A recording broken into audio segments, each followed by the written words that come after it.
Os empreiteiros agora, eles já estão acenando para o governo que foi eleito e, além de assinar para o governo, ele já tem uma estratégia montada para pedir parte do dinheiro que devolveram de volta, principalmente aquelas empreiteiras que ofereceram delações que ajudaram todo o procedimento jurídico deslanchar. E aí? A vergonha acabou. Zero vergonha. Nós vamos ver a volta de uma Odebrecht, será? Será que a gente vai ver a reabilitação para licitações públicas de empreiteiras aí que lesaram os cofres? Pior, será que a gente vai ver esses empreiteiros recebendo dinheiro de volta do governo, como se injustiça tivesse havido contra elas? Com certeza, eu não tenho dúvida disso. A partir do momento que você vê a maioria do pessoal envolvido na Lava Jato já nessa equipe de transmissão e alguns até eleitos em cargos majoritários no país, não há dúvida de que essas empreiteiras voltarão os antigos esquemas, que tentarão reverter esse dinheiro que foi apreendido. Não tenho dúvida disso. Aliás, nenhum de nós tinha dúvida disso, né? Que eles assumindo o poder, eles fariam justamente isso. Então é aquela velha situação que o próprio Alckmin falou, né? Voltar ao local do crime. Não só voltaram ao local do crime, como voltaram com as mesmas pessoas, os mesmos comparsas, o mesmo modo operandi. Então, haverá um grande problema no Brasil, sim, na parte financeira, na parte de segurança e também na parte das empreiteiras, que foi a alegria durante muitos anos de muitos políticos, de muitas pessoas que estavam em cargo público. E agora se apresenta novamente tudo isso nessa declaração que acabou de ser lida aqui, que acabou de ser feita, onde nós teremos, infelizmente, tudo que foi investigado, tudo que foi apreendido, tudo que foi levantado. Eu tenho certeza que haverá novamente. E, infelizmente, nós repassaremos por isso. Você acha que propina, Caio, vai mudar de nome para medidas heterodoxas, desenvolvimentistas? Eu acho que talvez tenha um nome até mais carinhoso, alguma coisa relacionada com amor, alguma coisa relacionada com esses afago de autoridade. Pode ser. Cafuné. Um cafuné. Cafuné, cafuné da construção. Eu acho que cafuné eles vão gostar, viu?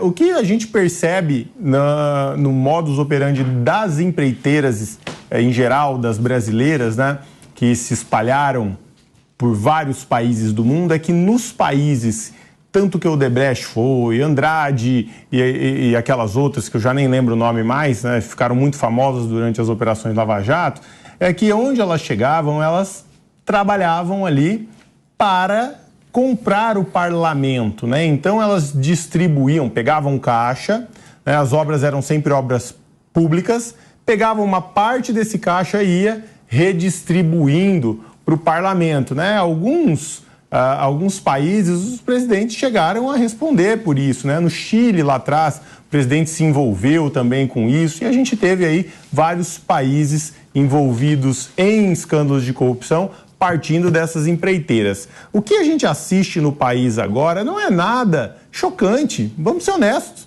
Nessa notícia que você leu, Pavinato, ela não me choca. Nós temos um ex-presidente. Ex-presidente. Isso, que agora está programando a volta dos que não foram. Exato, né? A gente tem um ex-presidente, né, envolvido aí em vários problemas, se assim podemos falar, sem criar novos problemas jurídicos para nós, né? Envolvidos em vários problemas jurídicos que passaram a inexistir e agora está no poder, eleito pelas urnas eletrônicas. Então, nada mais me deixa chocado, né, com a realidade imposta no nosso país hoje. Agora, que de fato isso é lamentável, sim, isso é extremamente lamentável, não só para a nossa economia, quanto para a moralidade do nosso povo. Isso é afrontoso à nossa moralidade. E aí, não é bom para o moral, não? A gente precisa só complementar uma coisa, né? Que essas empreiteiras, essas empresas participaram de delações premiadas. Para a gente entender, sempre que há uma delação, é porque houve confissão. Sempre que você vê alguém falando que foi um delator, é porque essa pessoa primeiro confessou a prática de um crime ou a participação em um crime. Então, é como se o réu confesso voltasse agora a participar de novos esquemas no governo, novas relações governamentais, quando isso, na verdade, deveria ser muito proibido. Nós deveríamos ter uma pena perpétua para esse tipo de empresa. Claro, já concluo. Essas empresas que em algum momento se favoreceram de corrupção, confessaram, delataram outras pessoas, elas jamais, nem elas, nem os seus sócios, nem nenhum tipo de empresa que participe desses grupos econômicos poderiam voltar a participar de licitações, a vender para o governo, seja governo federal, estadual, municipal. Isso é um tapa na cara do cidadão, coronel. Concluindo só o que você falou, só fazendo um gancho, não é só delação premiada, não é só confissão, eles devolveram. Uma boa parte desse pessoal devolveu milhões e milhões que foram pagos de uma forma inadequada e foram devolvidos aos cofres públicos. E agora, como você diz assim, um dos princípios de toda licitação é a empresa não ter problemas documentais, a empresa não ter... Essas empresas foram condenadas, devolveram o dinheiro e agora... estão falando em perdoar essas empresas. Eles querem a multa de volta. Querem a multa de volta, meu Deus do céu. Eles querem um revisional da condenação. Então, aqui eu já paguei isso aqui, eu confessei que eu roubei, mas segundo aí o seu ordenamento jurídico atual, eu posso pegar de volta. Porque outros criminosos já não são mais tão criminosos assim. Aí você, produtor aí que está devendo um IPTU, você que tem uma mercearia que quer vender para a prefeitura, você não vai poder participar da licitação. Essa notícia... arrebentou o cheque especial. Essa notícia chocou o número 0 de pessoas. Manobra política, manobra de advogados. É óbvio que isso ia acontecer. Não estamos chocados com essa notícia. A gente está dando ela aqui porque está na pauta. Só por causa disso. Só para falar assim, brasileiro, você está cada vez mais sendo feito de palhaço. Eu acho isso muito ousado. Vinha empreiteira agora. Tudo bem que vai voltar a Serra Leoa, vai voltar a CP. Agora voltar a empreiteira. Pegou dinheiro. Ela achou o dinheiro na calçada?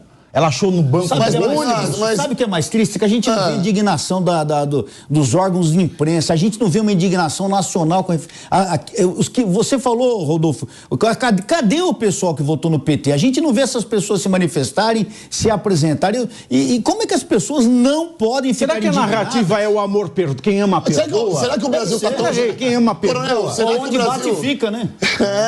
Onde bate fica, sabe aquele negócio onde bate fica? Sim, claro. Pode ser isso. Amor que fica, né? Não sei, amor que fica. Eu acho complicado porque eu tava vendo hoje, eu acompanho o Twitter, né? E eu tava vendo lá, uma mulher entrou para me xingar por algum motivo lá. É normal. Querida, né? Seja bem-vindo. Pouca coisa para fazer, deixa eu entrar para xingar aqui um pouquinho. E aí eu tava olhando, eu entrei para olhar uma postagem dela e ela disse assim: graças a Deus eu estou do lado certo da história, né? Graças a Deus, por maiores erros que o PT tenha cometido, ele é o lado do amor. Então, quando a gente questiona o óbvio, né, que seria essa pessoa se opor a esquemas de corrupção, se opor a desvio de dinheiro público, que tanto matou pessoas, né? Porque, vamos lá, dinheiro desviado na Copa do Mundo poderia ter feito hospitais, que inclusive Lula riu quando ele foi questionado a isso, mas o dinheiro não é melhor fazer hospital? Você tá de brincadeira fazer hospital? Ele ridicularizou toda essa situação e, portanto, morreram muitas pessoas na pandemia em decorrência desses atos de corrupção. Só que essas pessoas, elas preferem comprar o discurso de que o amor venceu o ódio, porque esse discurso traz um afago para os problemas emocionais que ela vive. Seja eles sexuais, seja eles sociais, seja eles de classe, não sei quais são. Mas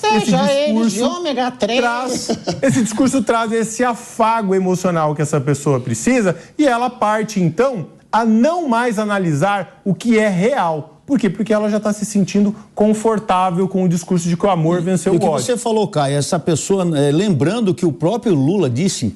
reiteradas vezes, de que graças a Deus tinha uma pandemia no mundo. Ele disse, graças a Deus criou o coronavírus. Entendeu? Ele falou isso. E o pessoal, onde está o amor disso? Graças a essa doença, quantos milhares de pessoas morreram? Mas esse é o cara do amor? Essas pessoas, né? Caio, essas pessoas com essa narrativa e com esse discurso, elas acham que isso não vai chegar nelas, que o retrato de um Brasil daqui 2 anos, ou até menos, né, com essa loucura que a gente está vendo aqui e vai ser estabelecida, elas acham que nunca vão ser afetadas por um mau governo. Elas acham que Odebrecht voltando, essas pessoas que cometeram esse crime da Lava Jato voltando, elas acham que nunca vão ser impactadas. Porque elas têm ali uma referência que é o herói para elas, é o herói. O Lula é o herói da nação para elas. É o cara que veio de baixo e estão lá. Não importa se ele vai roubar, se ele vai fazer isso, ou o que ele já fez. Para eles é um troféu ter um cara desse lá. E são pessoas que estão com a cabeça fechada e que a gente tem o direito e o dever, enquanto